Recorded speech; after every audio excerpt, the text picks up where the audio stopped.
कभी रुकती नहीं, मुंबई कभी थकती नहीं। लेकिन जब आसमान से आफत बरसती है तो इसी मुंबई की रफ्तार पर ऐसा ब्रेक लगता है कि चारों तरफ सिर्फ और सिर्फ हाहाकार मच जाता है। मानसून की पहली बाहरी बारिश और माया नगरी के दांव की धज्जियां उड़ गई, सड़कें समंदर बन चुकी हैं। और इसी बीच मुंबई के मानखुर से एक ऐसी दिल दहला देने वाली खबर आई जिसने पूरे प्रशासन को कटघरे में खड़ा कर दिया। मानखुर्द के मंडला इलाके में मौत का तांडव हुआ। एक जर्जर इमारत ताश के पत्तों की तरह जमींदोज हो गई। चीख पुकार, मलबे का ढेर और उस मलबे के नीचे दब गई कई मासूम जिंदगियां। इस दर्दनाक हादसे में अब तक 6 लोगों की मौत की रूह कपा देने वाली खबर सामने आई। एक शख्स जिंदगी और मौत के बीच अस्पताल में जंग लड़ रहा है। आखिर इस तबाही का जिम्मेदार कौन? सबसे पहले अपना नाम बताइए, कितने सालों से आप इस एरिया में रहती हैं? मैं यहाँ, मेरा नाम है शबनम खान, नूरी मस्जिद जनता नगर में रहती हूँ।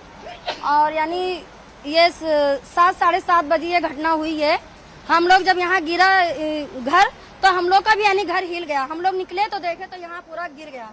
बच्चे जितने थे सब बच्चे दब गए थे, लेकिन फिर भी जब बुलडोजर आते आते एक बच्चा मिला तो यानी हम लोग, वो बच्चा जिंदा था, हम लोग लेके उसको हॉस्पिटल लेके गए। शताब्दी नहीं लिया, फिर हम लोग वहाँ राजाबाड़ी लेके गए, लेकिन बच्चा नहीं था। फिर हम लोग यानी नहीं बचा पाए किसी को। अब हम लोग चाहते हैं कि जो 3-3 महला है ना, तो ये 3 महला नहीं रहना चाहिए।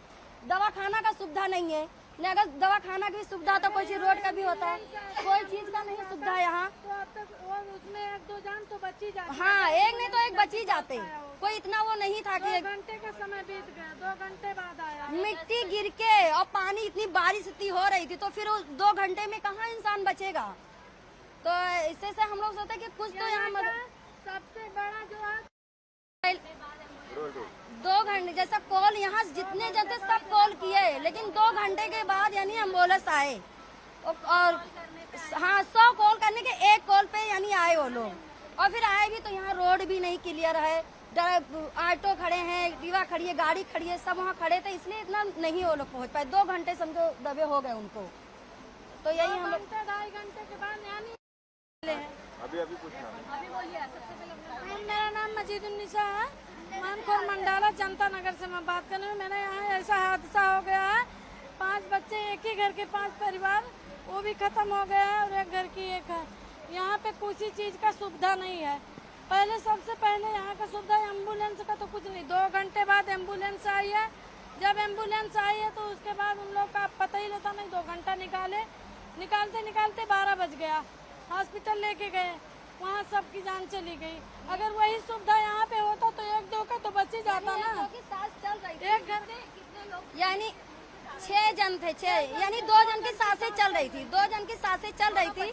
हाँ, बच्चे थे, एक लड़का। हाँ, एक लड़की एक लड़का थे, तो उनकी सांस चल रही थी। हम लोग लेके गए थे, साठिया नगर तक था, सांस उनकी चलती थी, लेकिन वहाँ से यानी खत्म हो गए। यहाँ का एम्बुलेंस नहीं, कोई सुनता ही नहीं। 100 कॉल पे 1 कॉल पे तो आए हैं, अगर अंगार लग जाती है फोन करो, पूरा नहीं सुनते हैं कोई। तो वही हम लोग को सुविधा चाहिए यहाँ। क्या मांगे हैं आप लोग मांगे, क्या मांगे, जब सब चलेगा, जिसके घर के आए हैं उसको कुछ अपना दो कि उन लोग का संतुष्टि हो। और तो बराबरी में तो मिलेगा नहीं, जिसके घर के परिवार गए उसका बराबर तो मिलेगा नहीं। अब आप लोग सहायता करो, मदद करो कि कुछ सबब हो। 5 लाख रुपए सरकार ने मुआवजा जारी किया है। सरकार 5 लाख दे, 2 लाख दे, 10 लाख दे, उससे बच्चा नहीं वापस आएगा। 5 लाख में क्या होगा? 5 लाख में क्या होता है? सरकार तो अपने आप बोलती है। धोखादायक जितने भी घर हैं, बहुत घर धोखाधड़ी। अभी इधर देखो खाड़ी है, दबता है, जगह दबती है जमीन। 3-3, 4-4 मंजिला रहता तो दबेगा तो गिरेगा ना। आज उनके पे हुआ, कल हमारे पे हो सकता है। जो बना हुआ है वो अगर हवा थोड़ा आता है तो हिल जाते हैं। यहाँ पे 12 साल से रहते हैं। मैं तो 26 साल से रही, जब हमारी खाड़ी बसी थी जब से मैं यहीं रह रही हूँ। जब से फिर भी लेकिन जो 2-2 है हवा चलते हैं तो अभी भी धोखा, ये खाड़ी है एकदम ना, दलदल है। तो इसके यहाँ सबको डर लगता है। सामने देख के बिल्डिंग खड़ी है, जो यहाँ की जमीन दलदल है, सामने खाड़ी है, दरिया है। तो समझना चाहिए सरकार को, ये सब सुविधा देना चाहिए यहाँ के लिए ना। पब्लिक इतना है, सुविधा कुछ है ही नहीं। अगर सुविधा होता तो उनमें 1-2 जान तो बच ही जाती। क्या लगता है इतना बड़ी घटना हुई है, उसके पीछे का कारण क्या है? कारण यही है कि यहाँ पे सुविधा नहीं, इसी कारण से इतना देर पहले पुलिस जल्दी नहीं आई, एम्बुलेंस नहीं जल्दी आई, टीम वाले नहीं आए। कारण एरिया वाले खोद खोद के निकाले। मैडम कारण ये है कि अगर सुविधा कोई चीज का होता है तो ये बुलडोजन जैसे आधे एक घंटे में होता तो कुछ नहीं कुछ तो बच्चे बच जाते। यानी दो पुलिस लोग भी आए और जितने हमारे मंडाला में लड़के लोग हैं वो भी कोशिश किए, मिट्टी हटाने की कोशिश किया है, लेकिन अब जितना हुआ फिर जब बुलडोजर आई है तो जाके निकाले। वही ना कोशिश तो किया, निकाले ना और फिर वही ना पुलिस नहीं निकाली है, आप ही लोग। मेरा नाम आरिफ खान है। क्या हुआ था, कितने बजे की घटना थी? ये पहला जुम्मा के दिन टाइल्स गिरी थी, जुम्मा के दिन। तो मतलब वो एक इंसान के ऊपर गिरी तो हम लोग को हाँ वही घरी टाइल्स तो हम लोग ने उसको दवाखाना लेके गए शताब्दी, उसका हुआ फिर टाइल्स गिरने लगी। फिर संडे के दिन शाम के टाइम हुआ आक्सा पूरा, तो ये नीचे का घर मतलब ये सड़क बैठ गया पूरा। तो हम लोग ने बोले भी सब हटिया, पूरा रूम खाली करवाए, सब हटिया रूम नीचे तीनों। घर ले लिए थे मच्छी मार्केट में। ये मतलब हाँ ये बाजू के घर के दूसरे घर के, तो उनको भी हमने बोले कि हट जाओ, फिर वो नहीं हट गए थे। एम्बुलेंस नहीं आई, सीढ़ी बम्बा आई थी पहला, सीढ़ी बम्बा हम लोग गाड़ी निकाले ना, सीढ़ी बम्बा के काम था इधर। हाँ वो पानी 5 ब्रिगेड उसका क्या काम था इधर? उसका काम इधर नहीं था, वो घुसी उसके वजह से वो, अगर ये पहला आया होता जीपीसी तो शायद बच जाते। हाँ हम लोग खुद सब निकाले खोद के, सब हम लोग ही पूरा हम लोग ही निकाले। जितने लड़के थे 4 बच्चे साथ से हम लोग देखे, हम लोग फटाफट देते गए, सबके हाथ में निकाल के फटाफट पकड़ाते।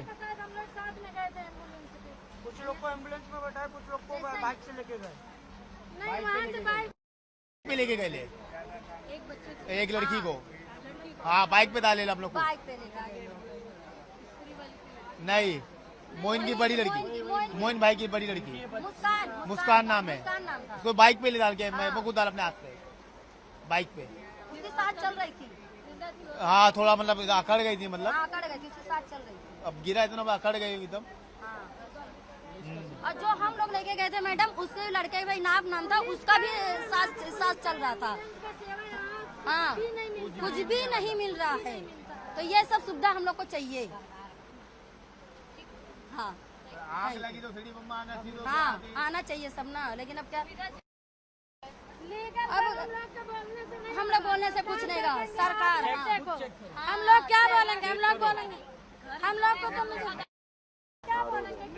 यहाँ पे जो है और भी मोहल्ले हैं जो धोखादायक है, वो कभी भी गिर सकते हैं, हाँ हमारा हो सकता है। क्या मांग है? क्या मांगे वो सरकार देगे, सरकार चेक करे, हम लोग क्या बोल सकते हैं। बीएमसी का ऑर्डर देखना चाहिए अपना, फिर वो चेक करना चाहिए। हाँ बीएमसी को करना चाहिए, देखना चाहिए। सबसे पहले अपना नाम बताइए, कितने बजे की घटना है, सबसे पहले आपने क्या देखा? हम लोग 7:30 बजे का घटना है, ये शाम में 7:30 बजे घटना है। पहले हम लोग 5-6 बॉडी निकल गई, फिर लास्ट बॉडी थी ना, तो एम्बुलेंस सीढ़ी में कुछ भी अंदर नहीं थी, तो हम लोग ने उसको बाइक पे डाल के लेके गए लास्ट। कल इतनी बड़ी लड़की है, हाँ इतनी बड़ी थी, 13-14 साल की लड़की है। 14 साल। हाँ बाइक में डाल के सांस अब उसने घायल, हम लोग भी उसमें थे, निकाले सब हम लोग ही मेहनत के, पूरा पत्थर उधर फेंके पूरा हाथ। ये हॉस्पिटल नहीं, हम लोग खाली बाइक में छोड़ दिया, या सब निकाल सब गाड़ी हटा रहे थे हम लोग। और सीढ़ी पे वो एम्बुलेंस में घुसने का चांस ही नहीं था अंदर, और पुलिस वाले घुस रहे, पुलिस वाले। हाँ लास्ट बॉडी जो मतलब निकली हम लोग ही निकाले, वही लड़की बड़ी। एम्बुलेंस थी अंदर, मैं आगे खड़ी, अंदर नहीं आने दे रहे, वो सीढ़ी बम्बा आ गई पहला, तो हम लोग सीढ़ी बम्बा को मत लाओ, सीढ़ी बम्बा कुछ आग नहीं लगी, हाँ 5 ब्रिगेड कुछ काम नहीं है, तो हमें बोले जीपीसी को बुलाओ, जीपीसी आने तैयार ही नहीं। अगर जीपीसी पहला आया होता तो शायद बच जाता। ये तस्वीरें गवाह है उस भयानक मंजर की, जिसने पल भर में कई हंसते खेलते परिवारों को उजाड़ कर रख दिया। मुंबई का मानखुर्द इलाका और वहां का मंडला क्षेत्र जहां भारी बारिश के बीच अचानक एक जोरदार धमाके जैसी आवाज होती है। लोग जब तक कुछ समझ पाते तब तक एक बहुमंजिला इमारत भरभरा कर मलबे के ढेर में तब्दील हो चुकी थी। चारों तरफ सिर्फ धूल का गुबार और मलबे के नीचे दबे लोगों की दर्दनाक चीखें सुनाई दे रही थी। हादसे की खबर मिलते ही इलाके में हड़कंप मच गया। स्थानीय लोग जान हथेली पर रखकर मलबे की तरफ दौड़े। सूचना मिलते ही पुलिस, दमकल विभाग और एनडीआरएफ की रेस्क्यू टीमें भी मौके पर पहुंची, लेकिन तब तक बहुत देर हो चुकी थी। मलबे से एक एक करके जब लाशें निकलनी शुरू हुई तो देखने वालों का कलेजा मुंह को आ गया। अब तक 6 मासूमों के शव मलबे से निकाले जा चुके हैं, जबकि एक व्यक्ति गंभीर रूप से घायल है, जिसे नजदीकी अस्पताल में भर्ती कराया गया। आसमान से लगातार पानी बरस रहा है, जमीन पर कीचड़ और मलबा फैला है, लेकिन जिंदगी बचाने की जंग थमी नहीं। प्रशासन ने पूरे इलाके को सील कर दिया। मलबे के भीतर अभी भी कुछ और लोगों के दबे होने की आशंका है, जिसके लिए रेस्क्यू ऑपरेशन लगातार जारी है। हर एक सेकंड कीमती है, हर एक मिनट भारी। लेकिन सवाल ये उठता है कि हर साल मानसून में मुंबई का यही हाल क्यों होता है? क्यों हर बार गरीबों के आशियाने उनकी कब्र बन जाते हैं? प्रशासन ने हादसे के कारणों की जांच के आदेश तो दे दिए, लेकिन क्या ये जांच उन 6 लोगों को वापस ला पाएगी?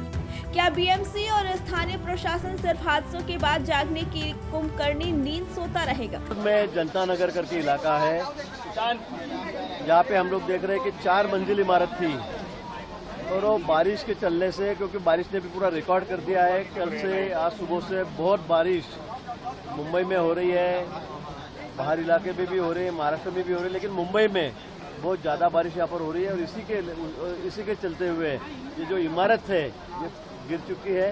इसमें 6 लोग थे, उसमें मुझे लगता है ज़्यादातर 4 बच्चे थे और 2 एडल्ट थे। 6 के 6 लोगों की मौत हो गई है। अभी भी हम लोग देख रहे हैं कि और कोई नीचे दबा हुआ है, इसलिए कारपोरेशन है, एनडीआरएफ की टीम यहाँ पर है, पुलिस वाले भी और कार्यकर्ता भी सब है यहाँ के लोकल, वो सभी यहाँ पर काम कर रहे हैं। मुझे लेकिन नहीं लगता कि 6 के ऊपर और कोई यहाँ पर ज़्यादातर होगा, लेकिन बहुत दर्दनाक घटना ये हुई है। इसमें 6 लोगों की मौत हुई है, सभी को हॉस्पिटल में सब बॉडी शिफ्ट कर दी गई है और मैं कहूँगा कि ये पूरा स्लम एरिया है जैसे देखे जाए तो, और एक के ऊपर एक 12 बाय 12 के रूप में 4-4 मंजिल हो गई है। सब इल्लीगल कंस्ट्रक्शन यहाँ पर है, लेकिन ये बारिश के चलते आज पूरी बिल्डिंग नीचे बैठ गई, उसमें 6 लोगों की मौत हो गई है। बहुत दुखद घटना ये है। बिल्कुल इसकी जांच की जाएगी, कैसे क्या ये बिल्डिंग खड़ी हुई, क्यों खड़ी हुई, किसने परमिशन दिया नहीं दिया, ये भी देखा जाएगा। और जो जिनकी भी मौत हुई है उनके जो रिश्तेदार हैं उनको 4-4 लाख रुपए का मुआवजा सरकार की तरफ से दिया जाएगा, ऐसे सीएम साहब ने भी कहा। इस लापरवाही का असली गुनहगार कौन? इसका जवाब मुंबई की जनता मांग रही है। जांच शुरू हो चुकी है। यह हर हादसे के बाद का वो रटा रटाया वाक्य है जो प्रशासन अपनी चमड़ी बचाने के लिए बोल देता है, लेकिन मानखुर्द के मंडला में जिन 6 घरों के चिराग बुझ गए, उनके इंसाफ का क्या मानसून से पहले इन जर्जर इमारतों का ऑडिट नहीं किया गया था? अगर किया गया था तो इन्हें खाली क्यों नहीं कराया गया? ये सीधे प्रशासनिक लापरवाही का नतीजा है, जिसे महज एक हादसा कहकर टाला नहीं जा सकता। फिलहाल इस खबर पे आपका क्या कहना है? कमेंट करके जरूर बताइए। Bureau report, prime.